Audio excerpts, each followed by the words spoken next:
Hello all, നമുക്കറിയാം CBSEയുടെ curriculum NCERT text ബുക്കുകൾ ഓരോ വർഷവും ചേഞ്ച് ചെയ്തുകൊണ്ടിരിക്കുകയാണ്. 6th 7th 8th ഒക്കെ ഓൾറെഡി മാറി.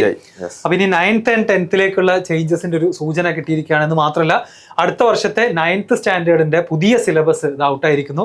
സയൻസും മാത്തമാറ്റിക്സും സോഷ്യൽ സയൻസ് ലാംഗ്വേജുകളിലൊക്കെ എന്തൊക്കെ മാറ്റങ്ങളാണ് വന്നിട്ടുള്ളതിന്റെ കൃത്യമായിട്ടുള്ള അപ്ഡേറ്റുകൾ ഉണ്ട്. അതിന് PDF അവൈലബിൾ ആണ്. അപ്പോൾ നമുക്ക് പ്രധാനമായിട്ടും നമ്മുടെ സിലബസിൽ, പ്രത്യേകിച്ചും സയൻസിലും മാത്സിലും ഒക്കെ വന്നിട്ടുള്ള സിലബസ് ചേഞ്ച് എന്തൊക്കെയാണ്, ഈ വർഷം ഉണ്ടായിരുന്ന സിലബസിൽ നിന്നും ഒരുപാട് ചേഞ്ചസ് വന്നിട്ടുണ്ട്. അപ്പൊ അതിന്റെ ഒരു അനാലിസിസ് ആണ് നമ്മൾ കാര്യമായിട്ട് മാറ്റങ്ങൾ വന്നിട്ടുണ്ട് എന്ന് തന്നെ പറയാം. എസ്പെഷ്യലി സയൻസ് സബ്ജക്റ്റുകളിൽ ഓവറോൾ നമ്പർ ഓഫ് ചാപ്റ്റേഴ്സ് കുറഞ്ഞതായിട്ടാണ് കാണാൻ സാധിക്കുന്നത്, ഫിസിക്സിലും മറ്റുമൊക്കെ. എന്നാൽ മാത്തമാറ്റിക്സിലൊക്കെ നമ്മൾ പ്രതീക്ഷിക്കാത്ത ഒരുപാട് ചേഞ്ചുകൾ, കുറച്ചുകൂടെ നല്ല ചാപ്റ്റേഴ്സും കുറച്ചുകൂടെ അഡ്വാൻസ്ഡ് ആയിട്ടുള്ള ചാപ്റ്റേഴ്സും ഒക്കെ ഇൻട്രൊഡ്യൂസും ചെയ്തിട്ടുണ്ട്. മാത്രമല്ല ചാപ്റ്ററിന്റെ എണ്ണം കുറയുമ്പോൾ ഇപ്പൊ ബയോളജിയിലൊക്കെ നമ്മൾ നോക്കുമ്പോൾ അതിന്റെ ആ ഒരു കണ്ടന്റ് ഡെപ്ത് കുറച്ച് കൂടിയതായിട്ട് ചില ചാപ്റ്റേഴ്സിൽ കഴിഞ്ഞ വർഷങ്ങളിലൊക്കെ വളരെ ഈസി ആയിട്ടുള്ള ചില ചാപ്റ്റേഴ്സ് ഒക്കെ ഒഴിവാക്കി കുറച്ചുകൂടി പിന്നെ ആവശ്യമുള്ള കുറച്ച് ചാപ്റ്റേഴ്സ് ഇൻക്ലൂഡ് ചെയ്തിട്ടുണ്ട്. അപ്പൊ മൊത്തത്തിൽ ഒരു സിലബസിൽ ആകെ മൊത്തം ടോട്ടൽ എന്നൊക്കെ പറയുന്നത് പോലെ ഒരു ചേഞ്ച് സംഭവിച്ചിട്ടുണ്ട്. അതെന്താണ് എന്നുള്ളതാണ് നമ്മൾ ചെയ്തത്. എസ്പെഷ്യലി 8ാം ക്ലാസ്സിൽ ഇപ്പോൾ കംപ്ലീറ്റ് ചെയ്യുന്ന കുട്ടികളും അവരുടെ പാരന്റ്സും കൃത്യമായിട്ട് വീഡിയോ മുഴുവനായിട്ട് കാണുക. അടുത്ത വർഷം നിങ്ങളെ കാത്തിരിക്കുന്ന പുതിയ സിലബസ് എന്താണെന്ന് അറിയാം. അപ്പൊ ആദ്യമായിട്ട് നമുക്ക് ബയോളജി സ്റ്റാർട്ട് ചെയ്യാം. ബയോളജിയിലെ മാറ്റങ്ങൾ ബാസിൽ സർ എക്സ്പ്ലെയിൻ ചെയ്യുന്നതാണ്. ഓക്കെ, സോ അപ്പോൾ നമ്മൾ ബയോളജിയിലുള്ള ചേഞ്ചസ് നമ്മൾ അനലൈസ് ചെയ്യുമ്പോൾ പ്രധാനമായിട്ടും നമുക്ക് ഒന്നാമത്തെ ചാപ്റ്റർ ആയിട്ട് കാണാൻ പറ്റുന്ന സെല്ല് തന്നെയാണ്. സെല്ല് നമ്മൾ കഴിഞ്ഞ വർഷങ്ങളിലൊക്കെ ഉള്ള ചാപ്റ്റർ തന്നെയാണ്. പക്ഷേ അതിന്റെ ഡീറ്റെയിൽസിലേക്ക് പോകുമ്പോൾ നമുക്ക് കാണാൻ സാധിക്കുന്നത് discovery of cell, plant and animal cell, prokaryotic, eukaryotic, അതേപോലെ തന്നെ സ്ട്രക്ചർ, അതുപോലെ തന്നെ സെൽ ഓർഗനൽസ്, ന്യൂക്ലിയസ്, ഈ കാര്യങ്ങളൊക്കെ ഉണ്ട്. പക്ഷെ അതിന് കൂടെ പെർമിയബിലിറ്റി ഓഫ് ദ സെല്ല്, അതുപോലെ തന്നെ സെല്ലുലാർ ഡിവിഷൻ ആൻഡ് ക്യാൻസർ, അതേപോലെ തന്നെ recent advancement in cell biology, ഇങ്ങനെയുള്ള ഈ ഭാഗങ്ങൾ കൂടി എന്ത് ചെയ്തിട്ടുണ്ട്, ആഡ് ചെയ്തിട്ടുണ്ട്. സെൽ ഡിവിഷൻ നമുക്ക് ഇതിന്റെ കൂടെ ഭാഗമായിട്ട് വരും. അതേപോലെ തന്നെ ഈ സെൽ ബയോളജിയിലുള്ള അഡ്വാൻസ്മെന്റ്, ഇതുപോലെയുള്ള കാര്യങ്ങൾ കൂടി ആഡ് ചെയ്തുകൊണ്ടുള്ള ഒരു പുതിയ കുറച്ചും കൂടി വിപുലമായ സെല്ലായിരിക്കും നമുക്ക് ഇപ്രാവശ്യം പഠിക്കാനുണ്ടാവുക എന്നുള്ളതാണ് ഇവിടെ നമുക്ക് കാണാൻ സാധിക്കും. മിയോസിസ്, മൈറ്റോസിസ്, അതിന്റെ ഡീറ്റെയിൽസിലേക്ക് അടക്കം നമുക്ക് എന്ത് ചെയ്യേണ്ടി വരും, ഈ ഒരു ചാപ്റ്ററിൽ പോകേണ്ടി വരും എന്നുള്ളതാണ്. സെല്ലുമായി ബന്ധപ്പെട്ട് ഓൾറെഡി എക്സിസ്റ്റിംഗ് ചാപ്റ്റർ ആണ്, പക്ഷെ അതിലേക്ക് കുറച്ചുകൂടി കോണ്ടന്റ് ആഡ് ചെയ്തിട്ടുണ്ട് എന്നുള്ളതാണ് നമുക്ക് ഒന്നാമത്തെ ചാപ്റ്ററിൽ കാണാൻ സാധിക്കുന്നത്. രണ്ടാമത്തെ ചാപ്റ്റർ ടിഷ്യൂസിലേക്ക് വരുമ്പോൾ, ടിഷ്യൂസിലേക്ക് നമുക്ക് കഴിഞ്ഞ വർഷങ്ങളിലുള്ളതുപോലെ തന്നെ ഇൻട്രൊഡക്ഷൻ, അതുപോലെ തന്നെ level of organisation, plant and animal tissues, plant tissues, animal tissues, അതിന്റെ വ്യത്യാസങ്ങൾ ആ വെച്ചിട്ടുള്ള സാധാരണ രീതിയിലുള്ള ചാപ്റ്റർ തന്നെയാണ്. പക്ഷേ കുറച്ചുകൂടിയൊക്കെ ഇഞ്ചുറീസ്, അതുപോലെ തന്നെ പോസ്റ്ററൽ കെയർ, ന്യൂട്രീഷൻ, എക്സസൈസ്, അതുപോലെയുള്ള കുറച്ച് ഭാഗങ്ങൾ ആഡ് ചെയ്തതായിട്ട് നമുക്ക് കാണാൻ സാധിക്കും. ഈ രണ്ട് ചാപ്റ്ററിൽ നമുക്ക് കാണാൻ സാധിക്കും സെല്ലിൽ കുറച്ചധികം പോർഷൻസ്, കോണ്ടന്റ്സ് ആഡ് ചെയ്തിട്ടുണ്ട്. പക്ഷേ ടിഷ്യൂസിൽ കുറച്ച് പിന്നെ ഏതാനും ചില ഭാഗങ്ങൾ മാത്രമാണ് ആഡ് ചെയ്തിട്ടുള്ളത് എന്നുള്ളതാണ്. ഇനി അടുത്തതായിട്ട് നമുക്ക് ഓൾറെഡി ഉള്ള സിലബസിൽ നമുക്ക് കഴിഞ്ഞ വർഷം ഡിലീറ്റ് ചെയ്തൊരു പോർഷൻ ആയിരുന്നു ഡിസീസസുമായി ബന്ധപ്പെട്ടുകൊണ്ടുള്ള ഒരു പോർഷൻ എന്ന് പറയുന്നത്, വൈ ഡു വി ഫോൾ ഇൽ എന്ന് പറയുന്നത്. അത് ഇപ്രാവശ്യമില്ല. അതേപോലെ തന്നെ കഴിഞ്ഞ വർഷം ഉണ്ടായിരുന്നത് അഗ്രികൾച്ചറുമായി ബന്ധപ്പെട്ടുകൊണ്ട്, ക്രോപ്പ് പ്രൊഡക്ഷനുമായി ബന്ധപ്പെട്ടുകൊണ്ടുള്ള ചില ഏരിയാസ് ഉണ്ടായിരുന്നു. അതും ഇപ്രാവശ്യം ഒഴിവാക്കിയിട്ടുണ്ട്. അതിനു പകരം നമുക്ക് പുതുതായി വന്നിരിക്കുന്നു റീപ്രൊഡക്ഷൻ വന്നിരിക്കുകയാണ്. അപ്പോൾ റീപ്രൊഡക്ഷൻ ഒരു കംപ്ലീറ്റ് പാക്കേജ് ആയിക്കൊണ്ട് തന്നെ റീപ്രൊഡക്ഷൻ ചാപ്റ്റർ നമുക്ക് ആഡ് ചെയ്തിട്ടുണ്ട്. Introduction to different forms of reproduction, sexually, asexual, അതേപോലെ തന്നെ സെക്ഷൽ റീപ്രൊഡക്ഷൻ എന്തൊക്കെയാണ്, സെക്ഷൽ റീപ്രൊഡക്ഷൻ എന്തൊക്കെയാണ്, അതിന്റെ മെത്തേഡ്സ് എന്തൊക്കെയാണ്, അതിൽ തന്നെ പ്രത്യേകമായിക്കൊണ്ട് പ്ലാൻ റീപ്രൊഡക്ഷൻ, അത് നമ്മൾ മൊത്തത്തിൽ ലോങ് ടേമിലേക്ക് നോക്കുകയാണെങ്കിൽ വളരെ നല്ലൊരു ചേഞ്ച് ആയിട്ടാണ് ഞാൻ മനസ്സിലാക്കുന്നത്. കാരണം നമുക്ക് ഓൾറെഡി +1 +2 സിലബസിൽ നമുക്ക് ഈ കാര്യങ്ങളൊക്കെ വളരെ വിശദമായി പഠിക്കാനുണ്ട്. അപ്പോൾ കഴിഞ്ഞ വർഷങ്ങളിലുള്ള സിലബസിന്റെ ഒരു പ്രശ്നമായിട്ട് നമ്മൾ കണ്ടിരുന്നത് ഈ പ്ലാൻ റീപ്രൊഡക്ഷന്റെ വളരെ ഡീറ്റെയിൽഡ് ആയിട്ടുള്ള വേർഷൻസ് നമുക്ക് +1 +2 പഠിക്കാനുണ്ടാവുകയും നമുക്ക് ഈ പറഞ്ഞ 8, 9, 10 അത്ര കാര്യമായിട്ട് അത് ഇല്ലാതിരിക്കുന്ന ഒരു അവസ്ഥ ഉണ്ടായിരുന്നു. പക്ഷെ ഇപ്രാവശ്യം അതിൽ പ്ലാൻ റീപ്രൊഡക്ഷൻ വളരെ വിശദമായിട്ട് തന്നെ അതിൽ ആഡ് ചെയ്തിട്ടുണ്ട്. പോളിനേഷനും ഫെർട്ടിലൈസേഷനും സീഡ് ഡിസ്പോസലും എല്ലാം ആഡ് ചെയ്തുകൊണ്ട് പ്ലാൻ റീപ്രൊഡക്ഷൻ വന്നിട്ടുണ്ട്. അതേപോലെ തന്നെ ആനിമൽ റീപ്രൊഡക്ഷൻ എന്ന് വെച്ചാൽ ഹ്യൂമൻ റീപ്രൊഡക്ഷനും വളരെ കൃത്യമായിക്കൊണ്ട് തന്നെ ഹ്യൂമൻ റീപ്രൊഡക്റ്റീവ് ഓർഗൻ സിസ്റ്റം, ആ കാര്യങ്ങളെല്ലാം ആഡ് ചെയ്തിട്ടുണ്ട്. അതേപോലെ തന്നെ റീപ്രൊഡക്റ്റീവ് ഹെൽത്ത്, അഡോളസൻസുമായി ബന്ധപ്പെട്ടുകൊണ്ട് നമ്മൾ ഓൾറെഡി അതിന്റെ ഇൻട്രൊഡക്ഷൻ പഠിച്ചു വെക്കുന്നുണ്ട്. അതിന്റെ ഡീറ്റെയിൽ ആയിക്കൊണ്ട് റീപ്രൊഡക്റ്റീവ് ഹെൽത്തും, അതുപോലെ തന്നെ introduction to birth control methods and importance, അല്ലെ, ആ പറഞ്ഞ രൂപത്തിൽ നമ്മൾ അഡോളസൻ ചാപ്റ്ററിൽ പഠിക്കുന്നതിന്റെ കുറച്ച് അഡ്വാൻസ്ഡ് കാര്യങ്ങൾ കൂടി എന്ത് ചെയ്യുന്നുണ്ട്, ഈ ഒരു ചാപ്റ്ററിൽ ആഡ് ചെയ്യുന്നുണ്ട്. പിന്നെ ഉള്ളത് വളരെ പ്രധാനമായിട്ടും നമുക്ക് ഒക്കെ വിഷമം തോന്നിയ ഒരു കാര്യമായിരുന്നു ഈ ക്ലാസിഫിക്കേഷൻ ഒഴിവാക്കി എന്നുള്ളത്. ആ ക്ലാസിഫിക്കേഷൻ തിരിച്ചു വന്നിരിക്കുകയാണ്. ഡൈവേഴ്സിറ്റി എന്ന് പറഞ്ഞുകൊണ്ടുള്ള വളരെ വിപുലമായ ഒരു ചാപ്റ്റർ ആയിട്ട് തന്നെ എന്ത് ചെയ്തിട്ടുണ്ട്, ക്ലാസിഫിക്കേഷൻ തിരിച്ചു വന്നിട്ടുണ്ട്. Importance of classification, 5 kingdom classification, RH വിറ്റേക്കറിന്റെ ക്ലാസിഫിക്കേഷൻ, അതേപോലെ തന്നെ major divisions of animals and plants. അപ്പൊ ആനിമൽ കിങ്ഡത്തിന്റെയും പ്ലാൻ കിങ്ഡത്തിന്റെയും മേജർ ഡിവിഷൻസ് കൂടി എന്ത് ചെയ്യുന്നുണ്ട്, നമ്മൾ ഈ ഒരു ക്ലാസിഫിക്കേഷൻ ഡൈവേഴ്സിറ്റി ചാപ്റ്ററിൽ പഠിക്കുന്നുണ്ട് എന്നുള്ളതാണ്. അപ്പൊ ഇതും വളരെ ഒരു ഗുണപരമായിട്ടുള്ള ഒരു മാറ്റമായിട്ടാണ് കാണുന്നത്. കാരണം +1 +2 നമ്മൾ നോക്കുകയാണെന്നുണ്ടെങ്കിൽ അവിടെ പ്ലാൻ കിങ്ഡം, ആനിമൽ കിങ്ഡം എന്ന് പറഞ്ഞ സെപ്പറേറ്റ് ചാപ്റ്റർ ആയിക്കൊണ്ട് തന്നെ നമുക്ക് വളരെ വിശദമായി പഠിക്കാനുണ്ട്. അതിന്റെ ഇൻട്രൊഡക്ഷൻ ഇല്ലാത്തൊരവസ്ഥ ഉണ്ടായിരുന്നു, പക്ഷെ ഇപ്രാവശ്യം അത് ആഡ് ചെയ്തിട്ടുണ്ട് എന്നുള്ളതാണ്. അതേപോലെ തന്നെ വൈറസും അതിന്റെ കൂടെ നോമൻക്ലേച്ചറും വൈറസും അതിന്റെ കൂടെ ആഡ് ചെയ്തിട്ടുണ്ട്. അപ്പൊ ഈ രൂപത്തിൽ വലിയ വളരെ കോണ്ടന്റ് റിച്ച് ആയിട്ടുള്ള 4 ചാപ്റ്റേഴ്സ് ആണ് ബയോളജിയിൽ നമുക്കുള്ളത്. അതെല്ലാം മൊത്തത്തിൽ നമുക്ക് ലോങ് ടേമിലേക്ക് നോക്കുകയാണെന്നുണ്ടെങ്കിൽ വളരെ ഗുണപ്രദമായിട്ടുള്ള ഒരു മാറ്റമാണ്. നമ്മളിപ്പോൾ നോക്കുമ്പോൾ ഭയങ്കര വലിയ ചാപ്റ്റേഴ്സ് വന്നു എന്ന രൂപത്തിലൊക്കെ നമ്മൾ കാണാമെങ്കിലും നമുക്ക് +1 +2 ഒക്കെ മുന്നിൽ കാണുമ്പോൾ വളരെ നല്ലൊരു മാറ്റമായിട്ടാണ് ബയോളജിയിലുള്ള ഈ വലിയ 4 ചാപ്റ്റേഴ്സിനെ നമ്മൾ നോക്കേണ്ടത്. ഇതിന്റെ സെല്ലിന്റെയും ടിഷ്യൂന്റെ ഒക്കെ ബേസിക്സ് നമ്മൾ ചെറുപ്പത്തിൽ തന്നെ പഠിച്ചു വരുന്നതാണ്. അതിന്റെ ഒരു തുടർച്ചയായിക്കൊണ്ടാണ് നമ്മൾ ഈ ബാക്കി കാര്യങ്ങൾ കൂടി പഠിക്കുന്നത്. ഓക്കെ, അപ്പൊ ഇത്രയും കാര്യങ്ങളാണ് ബയോളജിയിൽ നമുക്ക് പുതിയ സിലബസിൽ ഉള്ളത്. ഇനി നമുക്ക് കെമിസ്ട്രിയിലേക്ക് പോകാം. Okay, Niyas sir, come on. കെമിസ്ട്രിയിലെ നമുക്ക് വലിയൊരു മാറ്റമാണ് ശരിക്കും മൊത്തത്തിൽ മാറാണ്. കാരണം കെമിസ്ട്രിയിൽ 4 ചാപ്റ്റേഴ്സ് ആയിരുന്നു 9th ഉണ്ടായിരുന്നത്.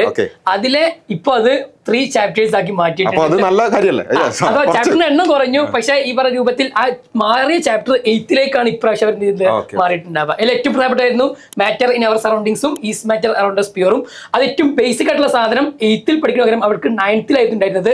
ഞാൻ കാണുന്ന നല്ല മാറ്റമാണ്. കാരണം 9th പഠിക്കുന്ന പകരം അത് 8th മാറ്റി, പകരം 9th എന്ത് ചെയ്തു, അതിന്റെ ബാക്കിയുള്ള പോർഷൻസ് വന്നു എന്നുള്ളത് വളരെ ഓരോ ചാപ്റ്ററിലേക്ക് നമുക്ക് പോകാം. തീർച്ചയായിട്ടും നോക്കാം. ഓക്കെ, അപ്പൊ ഇതിലെ ഏറ്റവും പുതുതായിട്ട് വന്ന ഒരു പുതിയ ഏരിയയാണ് നമ്മളെ സെപ്പറേഷൻ ഓഫ് മിക്സ്ചേഴ്സ് എന്ന് പറയുന്ന ഒരു പോർഷൻ. ഇത് പല ഭാഗത്തായിട്ട് കടന്നിരുന്ന ഒരു ഏരിയയാണ്. അവിടെ തന്നെ ഹോമോജീനിയസ്, ഹെറ്ററോജീനിയസ്, അതേപോലെ ഡിഫറെന്റ് ടൈപ്പ് ഓഫ് സൊല്യൂഷൻസ്. പക്ഷെ ഇതിലൊരു വ്യത്യാസം എന്താ വെച്ചാൽ 8th സ്റ്റാൻഡേർഡിൽ ഓൾറെഡി സൊല്യൂഷൻസ് എന്ന് പറഞ്ഞുകൊണ്ട് തന്നെ സെപ്പറേറ്റ് ആയിട്ട് സൊല്യൂഷൻസിനെ കുറിച്ച് ഡീറ്റെയിൽ ആയിട്ട് പഠിക്കുന്നുണ്ട്. ആ സെയിം സംഗതി ഇവിടെ എന്ത് ചെയ്യുന്നുണ്ട്, റിപ്പീറ്റ് ചെയ്ത് വരുന്നുണ്ട്. ഈ പറഞ്ഞ പോലെ തന്നെ കൊളോയിഡ്, അതേപോലെ സസ്പെൻഷൻ, ട്രൂ സൊല്യൂഷനെ കുറിച്ചൊക്കെ. ദെൻ ഇവിടെ ഡിഫറെന്റ് ടൈപ്പ് ഓഫ് കോൺസെൻട്രേഷൻ ടേമുകൾ നമുക്ക് എക്സ്ട്രാ ആയിട്ട് പഠിക്കാനുണ്ട്. മാസ് പെർസെന്റേജ്, വോളിയം പെർസെന്റേജ് കാര്യങ്ങളൊക്കെ. അതേപോലെ തന്നെ സെപ്പറേഷൻ ടെക്നിക്കുകൾ ഈ പറയുന്ന രൂപത്തിൽ സബ്ലിമേഷൻ, സെൻട്രിഫ്യൂഗേഷൻ, ഡിസ്റ്റിലേഷൻ, ക്രിസ്റ്റലൈസേഷൻ പോലുള്ള കാര്യങ്ങളൊക്കെ ഇവിടെ 9th എന്ത് ചെയ്യുന്നത് വരുന്നത്. അപ്പൊ ഇതൊരു എന്താ പറയാ പുതുതായിട്ട് വന്ന ഒരു ഏരിയ ആയിട്ടാണ് ഉള്ളത്. നമുക്കറിയാം 9th ഉണ്ടായിരുന്നത് ഫസ്റ്റത്തെ 2 ചാപ്റ്റർ എന്ന് പറയുന്നത് മാറ്റർ ഇൻ അവർ സറൗണ്ടിങ്സും ഈസ് മാറ്റർ അറൗണ്ട് us പ്യൂറും ആയിരുന്നു നമുക്ക് കഴിഞ്ഞ വർഷം വരെ ഉണ്ടായിരുന്നത്. അതെന്ത് ചെയ്തു, നേരെ 8th എന്ത് ചെയ്തു കൊടുത്തിട്ടുണ്ട്. അഥവാ 8th ശരിക്കും അത് കിട്ടേണ്ടത്. കാരണം എലമെന്റ് എന്താ, കോമ്പൗണ്ട് എന്താ, അതേപോലെ തന്നെ എന്താണ് matter, different type of matter ഒക്കെ ശരിക്കും 8th കിട്ടേണ്ടിയിരുന്നത്. സ്റ്റേറ്റ് സിലബസ് ഒക്കെ ഓൾറെഡി അത് 8th ഉണ്ടായിരുന്നത്. നമുക്ക് NCERT 9th ഉള്ളത് അത് 8th പോയത് കൊണ്ട് തന്നെ അവിടെ 8th നിന്ന് പഠിച്ച് നല്ലൊരു ബേസിക് കൺസെപ്റ്റ് എന്ത് ചെയ്യും 9th എത്തുമ്പോഴേക്കും നിങ്ങൾക്ക് കിട്ടുമെന്നുള്ളതാണ് അതിൽ ഏറ്റവും പോസിറ്റീവ് ആയിട്ടുള്ള ഒരു കാര്യമായിട്ടുള്ളത്. ദെൻ നെക്സ്റ്റ് വരുന്ന ചാപ്റ്റർ എന്ന് പറയുന്നത് സ്വാഭാവികമായിട്ടും ഈ വർഷം 9th ബാക്കി ഉണ്ടായിരുന്ന ആറ്റംസ് ആൻഡ് മോളിക്യൂളും സ്ട്രക്ചർ ഓഫ് ആറ്റവും. അതിലെ ഏറ്റവും വലിയ ഒരു സംഗതിയായിരുന്നു ആദ്യം ആറ്റംസ് ആൻഡ് മോളിക്യൂൾസ് പഠിച്ചിട്ടായിരുന്നു സ്ട്രക്ചർ ഓഫ് ആറ്റം പഠിച്ചിട്ടുണ്ടായിരുന്നത്. അപ്പൊ അത് കുറെ ഒരു കൺസെപ്റ്റുകൾ ഉണ്ടായിരുന്നു. അല്ലെങ്കിൽ എന്താ പറയാ ചാപ്റ്റർ ഒരു കറക്റ്റ് ഓർഡർ ഇല്ലാത്തൊരു അവസ്ഥ ഉണ്ടായിരുന്നു. കാരണം ആറ്റത്തെ കുറിച്ച് പഠിക്കുമ്പോൾ സബ് അറ്റോമിക് പാർട്ടിക്കിൾസ് ആയിട്ടുള്ള പ്രോട്ടോൺ, ന്യൂട്രോൺ, ഇലക്ട്രോൺ ഇതൊക്കെ പഠിച്ചതിന് ശേഷമാണ് ശരിക്ക് ഇലക്ട്രോണിക് കോൺഫിഗറേഷനും അയണിക് കോമ്പൗണ്ട്സും കോവാലന്റ് കോമ്പൗണ്ട് ഒക്കെ പഠിക്കാൻ എളുപ്പമായിട്ടുണ്ടായിരുന്നത്. സ്റ്റേറ്റ് സിലബസിൽ ഓൾറെഡി അങ്ങനെയായിരുന്നു. പക്ഷേ CBSE ആദ്യം ആറ്റംസ് ആൻഡ് മോളിക്യൂൾസും ദെൻ സ്ട്രക്ചർ ഓഫ് ആറ്റവും ആയിരുന്നു. അത് ഇപ്രാവശ്യം മാറ്റി നല്ല കറക്റ്റ് ഓർഡർ തന്നെ വന്നിട്ടുണ്ട്. ആദ്യം സ്ട്രക്ചർ ഓഫ് ആറ്റവും ദെൻ ആറ്റംസ് ആൻഡ് മോളിക്യൂൾ ആണ്. അപ്പൊ സ്ട്രക്ചർ ഓഫ് ആറ്റം പഠിക്കുമ്പോൾ സബ് അറ്റോമിക് പാർട്ടിക്കിൾസുകൾ, പ്രോട്ടോൺ, ന്യൂട്രോൺ, ഇലക്ട്രോൺസ് കുറിച്ച് പഠിക്കും. അതേപോലെ തന്നെ അറ്റോമിക് മോഡൽസിനെ കുറിച്ച്. പക്ഷേ കണ്ടന്റ് ഒക്കെ ഇപ്രാവശ്യത്തെ സെയിം തന്നെയാണ് കേട്ടോ. ഇതേപോലെ തന്നെ ഇലക്ട്രോണിക് കോൺഫിഗറേഷന്, symbols, atomic number, mass number, isotope, isobar അതൊക്കെ വളരെ കറക്റ്റ് ആയിട്ട് പോയിട്ടുണ്ട്.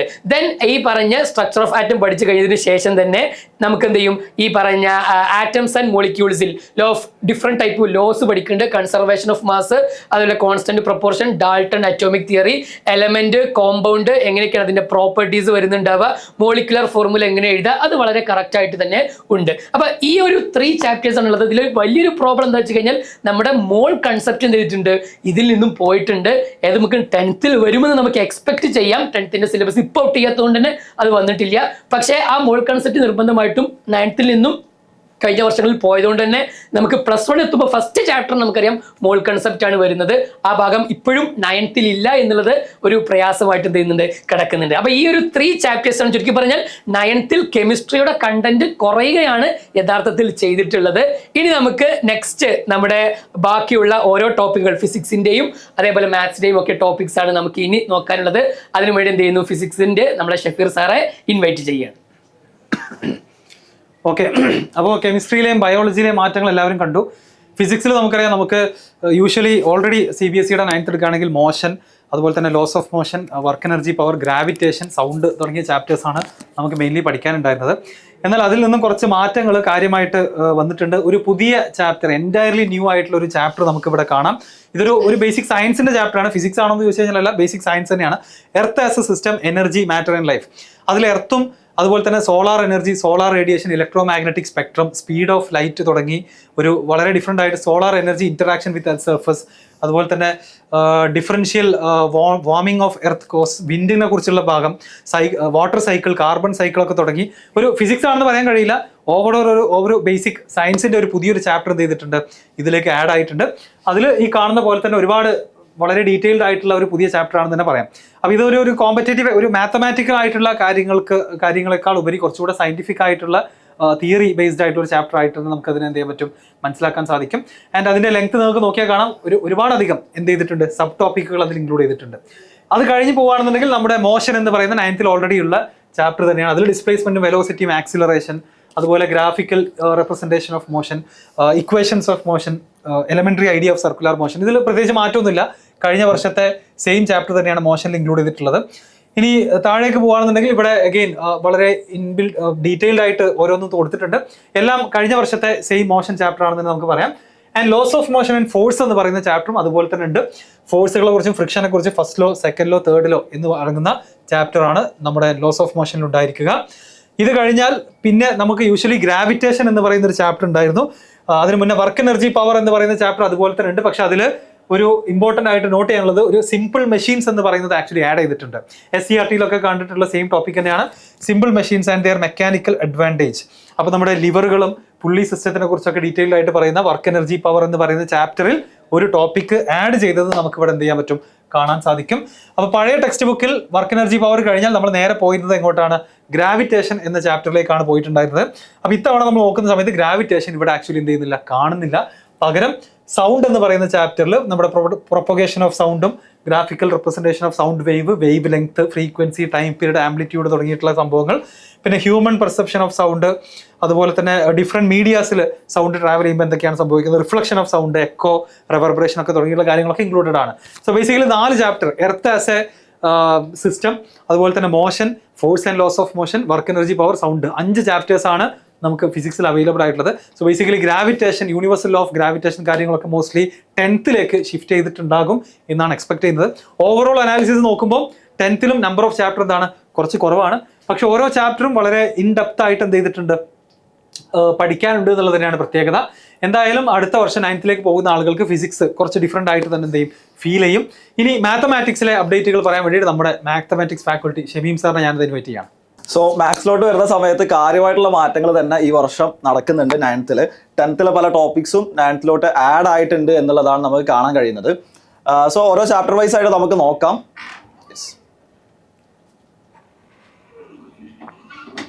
ഓക്കെ, ഇവിടെ ഫസ്റ്റത്തെ ചാപ്റ്റർ ആയിട്ട് തന്നിട്ടുള്ളത് കോർഡിനേറ്റ് ജോമെട്രി ആണ്. ഇത് കഴിഞ്ഞ വർഷം നമ്മൾ പഠിക്കുന്ന ടോപ്പിക്കുകളൊന്നും തന്നെയാണ് കോർഡിനേറ്റ് ജോമെട്രി എന്നുള്ളത്.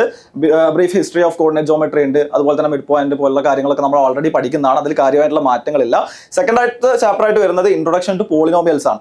ഇവിടെ കഴിഞ്ഞ വർഷം പഠിക്കുന്ന അതേ കോൺസെപ്റ്റുകൾ കൂടെ തന്നെ കുറച്ച് അഡീഷണൽ ആയിട്ട് നമ്മൾ കുറച്ച് കാര്യങ്ങൾ കൂടെ പഠിക്കാനുണ്ട്. അതായത് സ്ലോപ്പ്, വൈ ഇന്റർസെപ്റ്റ് എന്താണ്, ഇക്വേഷൻസ് എന്താണ്, y = ax+b എന്ന് പറയുന്ന ഇക്വേഷൻസ് എന്താണ്, അങ്ങനത്തെ കാര്യങ്ങളൊക്കെ നമ്മൾ ഈ ഒരു വർഷം ആഡ് ആയിട്ടുണ്ട്. പിന്നെ മൂന്നാമത്തെ ചാപ്റ്റർ വരുന്നത് നമ്പർ സിസ്റ്റംസ് ആണ്. ഇതും കഴിഞ്ഞ വർഷം ഉണ്ടായിട്ടുള്ള ചാപ്റ്റർ തന്നെയാണ്. അതുപോലെ തന്നെ കുറച്ച് അഡീഷണൽ ആയിട്ടുള്ള സാധനങ്ങൾ വരുന്നത് പ്രൂഫ് ഓഫ് ഇറാഷണാലിറ്റി, √2, √3 ഇങ്ങനത്തെ പ്രൂഫ് ഓഫ് ഇറാഷണാലിറ്റി അങ്ങനത്തെ കോൺസെപ്റ്റ്സും കൂടെ ആഡ് ആയിട്ടുണ്ട് നമ്പർ സിസ്റ്റത്തിന്റെ കൂടെ തന്നെ. പിന്നീട് വരുന്നത് ഇൻട്രൊഡക്ഷൻ ടു യൂക്ലിഡ് ജോമെട്രി ആണ്, history of geometry, constructing A square with a given side, പിന്നെ ഡിസ്കവറിംഗ് യൂക്ലിഡ്സ് ഡെഫിനിഷൻസ്, ആക്ഷൻസ് കാര്യങ്ങളൊക്കെയാണ് പഠിക്കാനുള്ളത്. നോർമലി കവർ ചെയ്യുന്ന ടോപ്പിക്കുകളൊക്കെ തന്നെയാണ് കറന്റ് കൊടുത്തിട്ടുള്ളത്. പിന്നീട് ലൈൻസ് ആൻഡ് ആംഗിൾസ് വരുന്നുണ്ട്. 9th ഓൾറെഡി ഉള്ള സിലബസ് ആണ്. Rays and angles, measure of angles, intersecting lines and angles, pair of angles, theorems and examples of parallel lines കാര്യങ്ങളൊക്കെ നമ്മൾ ഓൾറെഡി പഠിക്കുന്നതാണ്. പിന്നീട് വരുന്നത് അത് കഴിഞ്ഞിട്ട് പിന്നീട് വരുന്നത് സീക്വൻസ് ആൻഡ് പ്രോഗ്രഷൻസ് എന്നുള്ളതാണ്. ഇതാണ് വലിയൊരു സർപ്രൈസിംഗ് എലമെന്റ് ആയിട്ട് വന്നിട്ടുള്ള ഒരു ചാപ്റ്റർ. സീക്വൻസ് ആൻഡ് പ്രോഗ്രഷൻസ് എന്ന് പറയുന്നത് 10th ടോപ്പിക് ആണ്. അത് 9th ആഡ് ആയിട്ടുണ്ട്. അതിന്റെ ഡീറ്റെയിൽഡ് സിലബസിലോട്ട് നോക്കുന്ന സമയത്ത് നിങ്ങൾക്ക് കാണാൻ പറ്റും. ഇൻട്രൊഡക്ഷൻ ടു സീക്വൻസ് ഉണ്ട്, അതുപോലെ തന്നെ അരിത്തമെറ്റിക് പ്രോഗ്രഷൻസ് ഉണ്ട് അല്ലെ, അതുപോലെ തന്നെ ജോമെട്രിക് പ്രോഗ്രഷൻ. അരിത്തമെറ്റിക് പ്രോഗ്രഷൻസ് മാത്രമല്ല, മാത്രമല്ല ജോമെട്രിക് പ്രോഗ്രഷനും അരിതമെറ്റിക് പ്രോഗ്രഷനും ഇൻഡെപ്ത് ആയിട്ട് പഠിക്കാനുണ്ട്. അതിന്റെ പ്രാക്ടിക്കൽ കോണ്ടെക്സ്റ്റ്, GPs എങ്ങനെയാണ് വർക്ക് ചെയ്യുന്നത്, അതിന്റെ അപ്ലിക്കേഷൻ ബേസ്ഡ് ആയിട്ടുള്ള ക്വസ്റ്റ്യൻസ് കാര്യങ്ങളൊക്കെ ഈ പ്രാവശ്യം 9th സിലബസിൽ ഇൻക്ലൂഡഡ് ആണ്. സോ ഇതാണ് ഒരു മാറ്റം വന്നിട്ടുള്ളത്.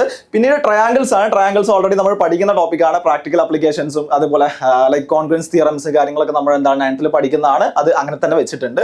പിന്നീട് വരുന്നത് 8ാമത്തെ ചാപ്റ്റർ ആയിട്ട് വരുന്നത് mensuration and areas and perimeter ആണ്. പെരിമീറ്റർ ഷേപ്സ്, അതുപോലെ length of arc shapes, parallelograms, പല പല ഷേപ്സ് കാര്യങ്ങളൊക്കെ അല്ലെ, പല പല കോട്ടിലാറ്റൽസ് പരിപാടികൾ, അതിന്റെ ഷേപ്സ് പരിപാടികളൊക്കെ നമ്മൾ എന്ത് ചെയ്യുന്നുണ്ട്, ഇവിടെ പഠിക്കുന്നുണ്ട്. പിന്നീട് ഹെറോൺസ് ഫോർമുല, ഇത് നമ്മൾ പഠിക്കുന്ന ടോപ്പിക് തന്നെയാണ്. ചാപ്റ്ററിലുള്ള അറേഞ്ച്മെന്റ്സിൽ വ്യത്യാസമുണ്ട്, പക്ഷെ കോൺസെപ്റ്റ് വൈസ് നോക്കുകയാണെന്നുണ്ടെങ്കിൽ ഇതൊക്കെ എന്താണ് നമ്മൾ ഓൾറെഡി പഠിക്കുന്ന സാധനങ്ങൾ തന്നെയാണ്. ഹെറോൺസ് ഫോർമുല, അതുപോലെ തന്നെ ഏരിയ ഓഫ് സർക്കിൾ, അങ്ങനത്തെ കാര്യങ്ങളൊക്കെ നമ്മൾ ഓൾറെഡി 9th കവർ ചെയ്യുന്ന ടോപ്പിക്കുകൾ തന്നെയാണ്. സോ അത് അങ്ങനെ തന്നെ വെച്ചിട്ടുണ്ട്. പിന്നീട് അടുത്ത ചാപ്റ്ററിലോട്ട് വരുന്ന സമയത്ത് 9th ചാപ്റ്റർ ആണ് എക്സ്പ്ലോറിംഗ് ആൾജിബ്രൈക് ഐഡന്റിറ്റീസ് ആണ്. ആൾജിബ്രൈക് ഐഡന്റിറ്റീസ് നമ്മൾ എന്താണ് 9th കണ്ടിട്ടുള്ള ടോപ്പിക് തന്നെയാണ്. വിഷ്വലൈസിംഗ് ഫാക്ടറൈസേഷൻ, അതുപോലെ തന്നെ finding new identities, simplifying rational expressions, ഇതൊക്കെ നമ്മൾ ഓൾറെഡി പഠിക്കുന്ന ടോപ്പിക്കുകൾ തന്നെയാണ്. പിന്നീട് വരുന്നത് ഫോർഗൺസ് അല്ലെങ്കിൽ ക്വാഡ്രിലാറ്ററൽസ് അല്ലെ, പോളിഗൺസിന്റെ ഫോർഗൺസ് എന്നുള്ള റീനെയിം ചെയ്ത് വന്നിട്ടുണ്ട്, ക്വാഡ്രിലാറ്ററൽസ് ആണ്. അതുപോലെ പ്രോപ്പർട്ടീസ് ഓഫ് പാരലോഗ്രാംസ്, പല പല ക്വാഡ്രിലാറ്ററൽസ് നമ്മൾ പഠിക്കുന്നതാണ് അല്ലെ. അതിന് മുമ്പ് 9th സ്റ്റാൻഡേർഡിൽ തന്നെ പഠിക്കുന്നതാണ്. അതിന്റെ കണ്ടിന്യൂഷൻ ആയിട്ട് വരുന്ന ടോപ്പിക് തന്നെയാണ് ക്വാഡ്രിലാറ്ററൽ എന്ന് പറയുന്നത്.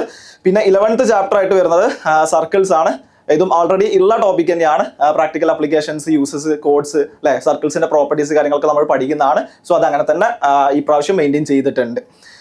അടുത്തായിട്ട് വരുന്നത് 12th ചാപ്റ്റർ, ഈ ലീനിയർ ഇക്വേഷൻ ഇൻ 2 വേരിയബിൾ. നമ്മൾ 8th സ്റ്റാൻഡേർഡിൽ പഠിച്ചുള്ള ലീനിയർ ഇക്വേഷൻ ഇൻ 1 വേരിയബിളിന്റെ നേരെ കണ്ടിന്യൂഷൻ ആയുള്ള ചാപ്റ്റർ ആണ് ലീനിയർ ഇക്വേഷൻ ഇൻ 2 വേരിയബിൾ എന്ന് പറയുന്നത്. അതും അങ്ങനെ തന്നെ ഉണ്ട്. സൊല്യൂഷൻസ്, അതുപോലെ തന്നെ അതിന്റെ പ്രാക്ടിക്കൽ ക്വസ്റ്റ്യൻസ് കാര്യങ്ങളൊക്കെ ഉണ്ട്. ഡ്രോയിങ് ഗ്രാഫ്, സോ അതിൽ ഗ്രാഫുകൾ പഠിക്കാനുണ്ടാവും അല്ലെ. ലീനിയർ ഇക്വേഷൻസ് ഗ്രാഫ് എങ്ങനെയാണ് പ്ലോട്ട് ചെയ്യുന്ന കാര്യങ്ങളൊക്കെ നമുക്ക് 9th സ്റ്റാൻഡേർഡിൽ പഠിക്കാനുണ്ട്. ആൻഡ് പിന്നീട് സർഫസ് ഏരിയാസ് ആൻഡ് വോളിയംസ് ആണ്. നമ്മൾ ഓൾറെഡി ഉള്ള ചാപ്റ്റർ തന്നെയാണ് surface areas and volumes. Including hemisphere ഉണ്ട്, റൈറ്റ് സർക്കുലർ കോൺസും ഹെമിസ്ഫിയർ ഒക്കെ നമ്മൾ ഈ 9th സ്റ്റാൻഡേർഡിൽ കറന്റ് NCERT സിലബസിൽ കവർ ചെയ്യും. ഓക്കെ, 14th ചാപ്റ്റർ ആയിട്ട് വന്നിട്ടുള്ളത് സ്റ്റാറ്റിസ്റ്റിക്സ് ആണ്. ഇതും കഴിഞ്ഞ വർഷമുള്ള ചാപ്റ്ററുകളിൽ ഒന്ന് തന്നെയാണ്. സ്റ്റാറ്റിസ്റ്റിക്സ്, ഗ്രാഫിക്കൽ റെപ്രസെന്റേഷൻ, അതുപോലെ തന്നെ സെൻട്രൽ ടെൻഡൻസീസ് അല്ലെ, മീൻ, മീഡിയൻ, മോഡ് പോലുള്ള സെൻട്രൽ ടെൻഡൻസീസ് കാര്യങ്ങളൊക്കെയാണ് സ്റ്റാറ്റിസ്റ്റിക്സ് എന്ന് പറയുന്ന ചാപ്റ്ററിൽ കവർ ചെയ്യുന്നത്. ആൻഡ് അടുത്ത പുതിയൊരു ചാപ്റ്റർ അരിതമെറ്റിക് പ്രോഗ്രഷൻ അല്ലെങ്കിൽ സീക്വൻസ് ആൻഡ് സീരീസിന് ശേഷം വരുന്ന ഒരു പുതിയ അഡീഷൻ ആണ് ആക്ച്വലി ഇൻട്രൊഡക്ഷൻ ടു പ്രോബബിലിറ്റി എന്നുള്ളത്. നിങ്ങൾ 10th പഠിക്കേണ്ട ഒരു ടോപ്പിക് ആയിരുന്നു, അത് എന്ത് ചെയ്തിട്ടുണ്ട് 9th ആഡ് ചെയ്തിട്ടുണ്ട് എന്നുള്ളതാണ് കാണാൻ പറ്റുന്നത്. And concept of probability and randomness ഉണ്ട്, ദ പ്രോബബിലിറ്റി ഓഫ് സ്കെയിൽ ഉണ്ട്, എംപിരിക്കൽ പ്രോബബിലിറ്റി, തിയററ്റിക്കൽ പ്രോബബിലിറ്റി എന്താണ്, ബേസിക് ആയിട്ടുള്ള കാര്യങ്ങൾ തന്നെയാണ് പഠിക്കാനുള്ളൂ. And representing probability through tree diagrams and tables use ചെയ്തിട്ട് പ്രോബബിലിറ്റി പോലുള്ള കോൺസെപ്റ്റുകൾ പഠിക്കാനാണ് ടോപ്പിക്സ് ഉൾപ്പെടുത്തിയിട്ടുള്ളത്. സോ ഇത്രയാണ് ഒരു 15 ചാപ്റ്റേഴ്സ് ആണ്. ചാപ്റ്റർ വൈസ് നോക്കുകയാണെന്നുണ്ടെങ്കിൽ, എണ്ണം നോക്കുകയാണെന്ന്, നമ്പർ ഓഫ് ചാപ്റ്റേഴ്സ് നോക്കുകയാണെന്നുണ്ടെങ്കിൽ കാര്യമായിട്ടുള്ള മാറ്റങ്ങളില്ല. പക്ഷേ ടോപ്പിക് വൈസ് ഒന്നും കൂടെ റിച്ച് ആയിട്ടുണ്ട്, കോണ്ടന്റ് റിച്ച് ആയിട്ടുണ്ട്. നമ്മൾ 10th പഠിക്കുന്ന പല ടോപ്പിക്കുകളും 9th ഉണ്ട്, ഇൻഡെപ്ത് ആയിട്ട് തന്നെ ഉണ്ട് അല്ലെ. ചെറിയൊരു ഇൻട്രൊഡക്ഷൻ മാത്രമല്ല, സീക്വൻസ് ആൻഡ് സീരീസിന്റെ കേസിലൊന്നും ഇൻട്രൊഡക്ഷൻ മാത്രമല്ല, ഇൻഡെപ്ത് ആയിട്ട് തന്നെ പഠിക്കാനുണ്ട്. സോ ഇത്രയാണ് 9th like science maths complete revision അല്ലെങ്കിൽ പുതിയ സിലബസ് അനുസരിച്ചിട്ടുള്ള NCERT സിലബസ് ആണ് ഇവിടെ ഡിസ്കസ് ചെയ്തിട്ടുള്ള. ഡീറ്റെയിൽഡ് ആയിട്ടുള്ള കാര്യങ്ങൾ നമ്മൾ ഡിസ്കസ് ചെയ്തിട്ടുണ്ട്. ഒരു ഫൗണ്ടേഷൻ സ്റ്റുഡന്റിനെ സംബന്ധിച്ചിടത്തോളം, എക്സാം വൈ ഫൗണ്ടേഷൻ ചെയ്യുന്ന സ്റ്റുഡന്റിനെ സംബന്ധിച്ചിടത്തോളം ഇത് ലൈക്ക് ഈ ചാപ്റ്റേഴ്സ് ഒക്കെ നമ്മൾ ഓൾറെഡി 9th 8th ആയിട്ട് കവർ ചെയ്യുന്ന, ലോവർ ക്ലാസ്സിലായിട്ട് കവർ ചെയ്യുന്ന തന്നെയാണ്. സോ അവരെ സംബന്ധിച്ചിടത്തോളം ലൈക്ക് സർപ്രൈസിംഗ് ആയിട്ടൊന്നുമില്ല എന്ന് വേണമെങ്കിൽ പറയാം. സോ 10th സിലബസ് എന്താണെന്നുള്ളത് വരും ദിവസങ്ങളിൽ അപ്ഡേറ്റ് ചെയ്യുമെന്നാണ് പ്രതീക്ഷിക്കുന്നത്. NCERT സിലബസ് വരുന്നതോട് കൂടിയിട്ട് നമ്മൾ അതിന്റെ വീഡിയോസ് എന്തൊക്കെയാണ് മാറ്റങ്ങൾ വരുന്നത്, ഡീറ്റെയിൽഡ് ആയിട്ടുള്ള സിലബസ് കാര്യങ്ങൾ ചെയ്യുന്നതാണ്. ആൻഡ് നിങ്ങൾ 9th 8th ഇപ്പൊ കറന്റ് 8th പഠിക്കുന്ന എല്ലാ നിങ്ങളുടെ ഫ്രണ്ട്സിനൊക്കെ നിങ്ങൾ ഇത് ഷെയർ ചെയ്ത് കൊടുക്കുക. Thank you.